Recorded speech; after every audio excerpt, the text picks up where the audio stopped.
So, ever wish you could just like grab coffee with one of the Silicon Valley legends? Someone who's seen it all. The crazy highs, the make or break Like the moments. ones that make you want to tear your hair out. Exactly.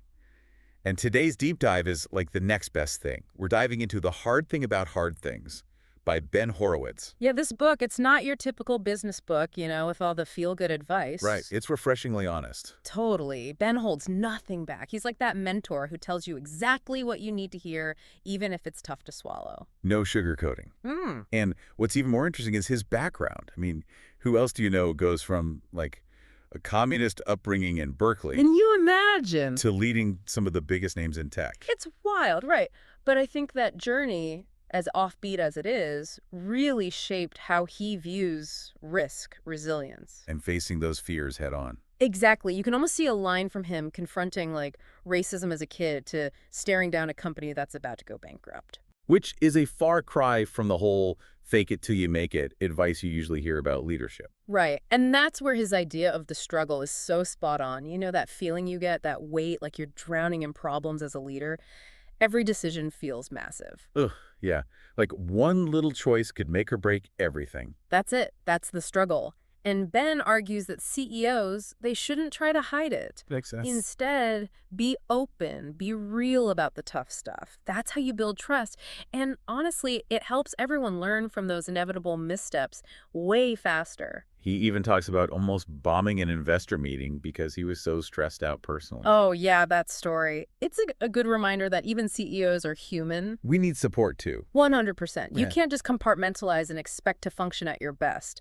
And honestly, that human element, it's a huge part of why he's so successful at building companies. One thing he's adamant about is hiring people who are obsessed with the company winning. Not just climbing the ladder, right? Right. They're all about the company's success, not just their own little corner of it. That makes sense, especially in those early days when everyone's trying to figure things out. But how do you actually spot that kind of dedication in an interview? That seems really hard to figure out. He has this interesting strategy. He listens carefully to how people talk about past failures. Okay. Do they own their mistakes? Or do they point fingers? Hmm. Someone who's truly got that company-first mentality, they'll talk about what the team could have done better, not just their part in it. So it's less about here's what I learned and more about here's how we could have tackled that as a team. You got it. It's subtle, but it speaks volumes. And he's noticed that these are the people who are quick to share credit, Hmm.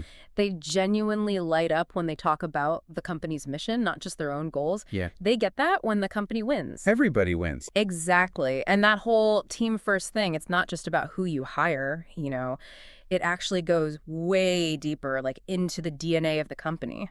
Horowitz, he talks about culture as the operating system of a company. Oh, I like that. The OS. So it's like the code that decides how everything runs, how people make decisions, Yeah. even when no one's looking over their shoulder. Exactly. It's those default settings, right? And he's a big believer that it's not about all the fancy perks and stuff. Right. It's about those core values that really drive the company from the ground up. Okay, so then how do you actually do that? Like, how do you build that kind of culture for real? Does he have any, like, specific examples? Yeah, actually, he's got a really interesting one about, profanity in the workplace. Profanity. Okay, now I'm curious. So was he, like, for it or against it? He was all for it. Wow, really? Yeah, he said banning it would just create all this, unnecessary red tape. Yeah, that makes sense. And it would limit who they could hire, especially when it came to, the best tech talent. Yeah, so it's like that whole be yourself thing again. Yeah, exactly.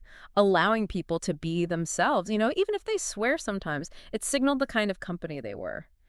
Honesty, directness, not afraid to be a little rough around the edges. And he even says that, it affected how they communicated.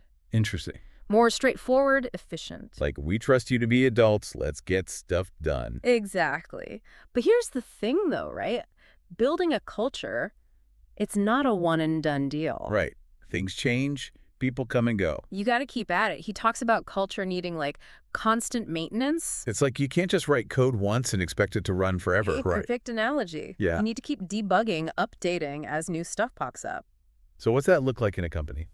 So he gets into specifics like making sure communication's clear, decision-making processes are solid, and that the right people are in the right roles. It's very deliberate. So you can't just, cross your fingers and hope a good culture magically appears. Definitely not. And he admits that a lot of founder CEOs, they struggle with this because they're so focused on the product or service Right. that they forget about the people. And he has a name for this: management debt. Management debt. What is that? I've never heard of that before. It's like this. If you ignore the people stuff in your company, Mm-hmm. it's going to cost you down the line. It's like racking up credit card debt, but with your team and your culture. Oh, okay. Give me an example. What does that look like in real life? Okay, so say you've got a star employee, right? And they get another job offer. You freak out because you don't want to lose them. Right. Been there. So you offer them a crazy high salary to stay, even though deep down you know they're not really worth that much. Oh, I see what you mean. That's tough, though, because you don't want to lose a good person, but... Exactly. But he's saying that kind of short-term thinking, it can backfire. How so? Well, now you've got this huge pay gap, right? So other people feel resentful. Plus, it makes it harder to justify salaries later on. And then, guess what? Everyone starts looking for outside offers just to get a raise, even if they haven't really, earned it. It's like a recipe for disaster. It really is. And that's why he's so big on thinking long-term, building systems that are actually sustainable, It's funny. We talk about this management debt like it's some abstract idea, but I bet most of us have been on the receiving end of those decisions. Oh, totally. And it just shows how important it is to be intentional, even when things feel like they're going off the rails. Which actually brings us back to one of Horowitz's big ideas: courage. Especially when you're making those big decisions, the ones where there's no clear right answer. Yeah, like his decision to buy Tangram, even when everyone told him it was a terrible idea. Right. It seems like those moments, those gut check times when you have to go against the grain, they're almost unavoidable for a leader. He actually says that being courageous doesn't mean knowing for sure that you're right. It's about taking action even when you're, a little scared, when there's that unknown factor. Yeah. And he's convinced that it's something you can actually get better at How so? by pushing yourself past your comfort zone, Oh, yeah. getting used to making those tough calls. Yeah, it makes sense. It's like anything else, right? The more you do it, the more it becomes second nature. Yeah. But there's a difference between, being brave and being reckless. Yeah. Right. So how do you find that balance? He's a big believer in getting all the information you can, Okay. but then trusting your gut when it comes down to it.